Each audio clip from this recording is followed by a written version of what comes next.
Hello మావా యమలోకం చేరుకున్నావా? సరే నాయన ఇప్పుడే చేరుకున్నారా స్వామి? ఏమావా ఏడుచున్నావా? కాదురా నేను చచ్చినానని కింద నా పిల్లం నా బిడ్డలంతా ఏడిచినారు.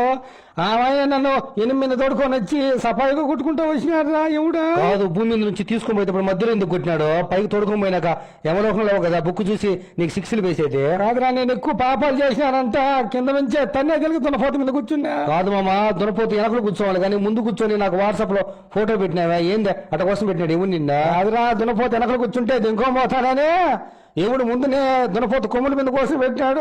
మళ్ళీ ఏమన్నా కదా నీట్ గా యమలోకాన్ని తోడుకోమయ్యాడా? కాదురా ఆడు తోడుకోమయ్యారా స్వామి?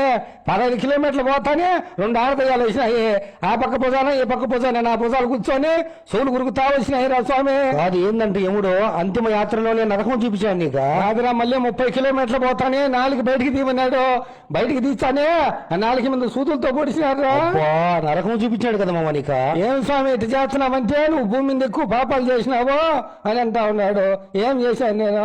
సరే కదా మామ, భూలోకం నుంచి యమలోకానికి ఎంతసేపు పట్టింది ప్రయాణము? కాదురా మంచి వయసులో ఉండి బాగా పొకురులో ఉండే దునపోత అయితే ఒక 2 గంటలు బాగా స్పీడ్ గా పరిగిచ్చే 2 గంటలకల్లా యమలోకం చేరతావంట. అదేందో ముసలి దునపోతను పట్టుకున్నాడు. అది ఎంతసేపటికి పోలారా? 15 గంటలు పట్టింది. ఈ 15 గంటల్లో నరకం చూపించాడు ఏముంది నాకు? కాదు మామ, యమధర్మరాజునికి మధ్య మార్గంలో ఏమి నీళ్లు గాని అన్నం గాని ఏం పెట్టలేదా? అయ్యో రామా, అన్నమాకిలి కానీ యమధర్మరాజు అని అడిగితే అమ్మాయిన పైన ఈ నీళ్లు మేఘాలు తిరుగుతూ ఉన్నాయి. వాటిని పగలటంగే ఒక బెచ్చి నోట్లో పెట్టినాడు. అదే సిప్పుకుంటా పోయినా యమలోకం దాకా. అబ్బా, పచ్చు సఫాయిగా కొట్టుకుంటా పోయాడు కదా మామ నిన్న. మళ్ళీ యమలోకానికి 10 కిలోమీటర్లు ఉన్నదనంగా 30 మంది రాక్షసులు వచ్చినారా? కాదు మామ, మళ్ళీ నువ్వు యమలోకానికి పోతున్నావు కదా, మళ్ళీ వాళ్ళు ఎందుకు మళ్ళీ నీ కడుకు వస్తున్నారు రాక్షసులు? కాదురా ఎక్కువ పాపాలు చేసిన వాళ్ళు ప్రశాంతంగా రాకూడదంట. ఎట్టొచ్చారంట? కాదురా యమలోకానికి పోయే తలికి సగం ఊపిరి పోయేటట్టు కొట్టుకుంటా పోవాలంట. కింద చెప్తానే ఉన్నా కదా మామ, పాపాలు చేయక మామ నరకలోకానికి పోతావు అని చెప్తా ఉంటే నువ్వు చెప్తే వింటాను. కాదురా ఎన్ని నాకు తెలియదురా స్వామి, ఒట్టిదనుకున్నారు స్వామి. కాదు మామ, నువ్వు యమలోకానికి పోతానే చిత్రగుప్త బుక్ తీసి నీ పాపాలు ఎన్ని పుణ్యాలు ఎన్ని లెక్క చేసి ఉంటాడా? ఎన్ని వచ్చినాయి నీ? కాదురా పాపాలు చేసిన మరుసటి రోజు గుడికి పోతా ఉన్నా కదా నేను. భలే తెలివిగా చేసినావు మా, ఒక పక్క పాపం చేసినావు, ఒక పక్క గుడికి పోయినావు మరుసటి రోజు.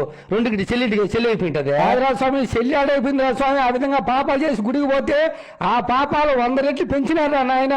కాదు మామ, చేసిన పాపాలు పోవాలని అత్రాల మడుగులో మునిగితివి, కాశీకి పోయి ఆడ ఏట్లు మునిగొచ్చివి, పాపాలు కొన్ని పోలేదన్నా. కాదురా ఆ విధంగా పాపాలు చేసి ఆ విధంగా నదిలో మునిగిన వాళ్ళను నిన్న సాయంత్రం శివుడు ఫోన్ చేసి అగ్ని నిప్పుల్లో దిగమని చెప్పాడంట. పాపాలు చేసిన వాళ్ళు పుణ్యం రావాలంటే ఏం చేయాలంట? కాదురా ఎవరినైతే మనం బాధ కలిగించినామో వాళ్ళందరినీ సంతోషపడేలాగా మనం చేసి రావాలంట.